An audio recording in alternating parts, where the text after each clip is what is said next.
নমস্কার প্রিয় বন্ধুরা, গ্রাম বাংলার পরিবেশ ও প্রকৃতি চ্যানেলের পক্ষ থেকে আজকে একটি নতুন ভিডিওর সঙ্গে চলে এসেছি।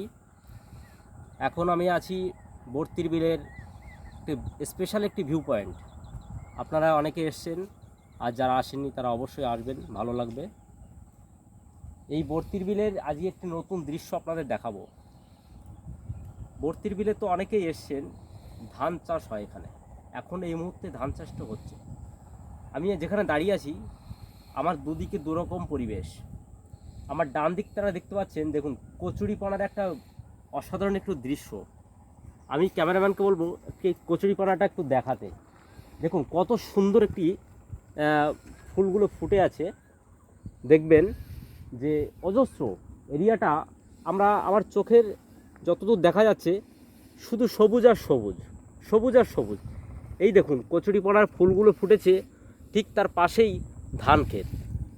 হ্যাঁ, দেখতে পাচ্ছেন, দেখবেন কত সুন্দর অপরূপ দৃশ্য। ঠিক তার উল্টো দিকটাতে দেখুন ধান হয়েছে, সবে ধানটা আমাদের থোড় এসছে, মানে ভোগ বের হচ্ছে। এই কিছুদিন পরে আস্তে আস্তে এগুলো পাকতে শুরু করবে, তখন অবশ্যই আমরা দেখাবো।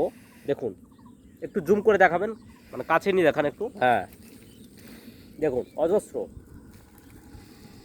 যারা আমি প্রত্যেককে বলবো যারা গ্রাম ভালোবাসেন, গ্রামের পরিবেশ, মাঠ, এগুলো যারা ভালোবাসেন, অবশ্যই আমি হাত জোড় করে বলছি একটু ঘুরে যাবেন। একটি বত্রিশ বিলের একটি স্পেশাল ভিউ পয়েন্ট। এটি আসতে হবে উত্তর চব্বিশ পরগনার নীলগঞ্জ থেকে, বারাসাত ব্যারাকপুর রোড, নীলগঞ্জ থেকে 10 মিনিটের রাস্তা, খুবই এমন কোনো দূর নয়। আসবেন, ঘুরে যাবেন। নমস্কার। ভিডিওটি কেমন লাগলো একটু জানাবেন।